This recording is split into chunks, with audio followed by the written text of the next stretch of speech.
সময়ের সঙ্গে পরিবর্তন আসছে নারীর ফ্যাশনে, তবে চুড়ি আজও নারীর প্রিয় অলংকার। কাচের চুড়ি পাশাপাশি এখন জায়গা করে নিয়েছে মেটালের চুড়ি, যা টেকসই, আকর্ষণীয় আর ডিজাইনে ভরপুর। এসব চুড়ি তৈরিতে পার করতে হয় অন্তত 20টি ধাপ।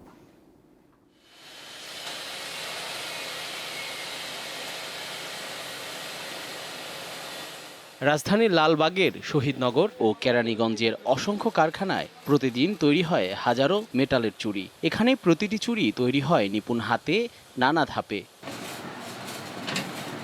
প্রথমে ধাতব তার কেটে নেওয়া হয় নির্দিষ্ট মাপে, তারপর বিশেষ যন্ত্রে বৃত্তাকারে বাঁকিয়ে তৈরি করা হয় চুড়ির ছাঁচ। পরের ধাপে হয় কাটিং ও ঝালাই। এ সময় শ্রমিকরা আগুন ও যন্ত্রের তাপে ব্যস্ত হাতে গড়ে তোলেন চুড়ির কাঠামো। ঝালাইয়ের পর চুড়িগুলো নেওয়া হয় পলিশ ও নকশার ধাপে। বিভিন্ন নকশার ছাঁচে ফিনিশিংয়ের পর যুক্ত হয় রং আর চকচকে প্রলেপ। এভাবেই তার থেকে রঙিন, আকর্ষণীয় মেটালের চুড়ি হয়ে ওঠে নারীর সাজের অংশ। প্রথমে কাটিং হয়, কাটিং হওয়ার পরে আমার কাছে আমি রং কইরা 10-15-20 মিনিট লাগে রং করতে। করার পরে পেকিনে যায়, পেকিনের থেকে মার্কেটে যায়। আগেই ভালো ছিল, এখন বর্তমানে ভালো না।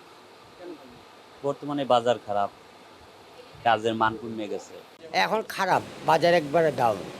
এখন অনেক কারখানা বন্ধ হয়ে গেছে।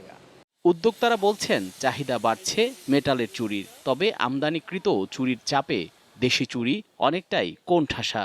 আমরা মাল সেল দিই চকবাজার থেকে মুফাসলের পার্টি 64টা জেলার লোক আইসা এখান থেকে কিনে নিয়ে যায়।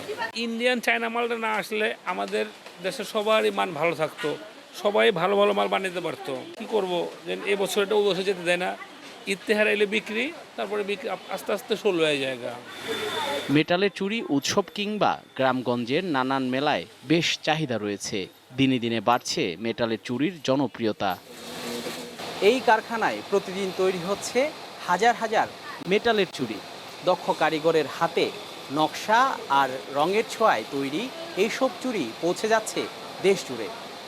উদ্যোক্তারা জানান, বেশি বেশি সরকারি পৃষ্ঠপোষকতা পেলে তারা ব্যবসার পরিসর আরও বাড়াতে চান। জহিরুল মোহসান, দীপ্ত সংবাদ, ঢাকা।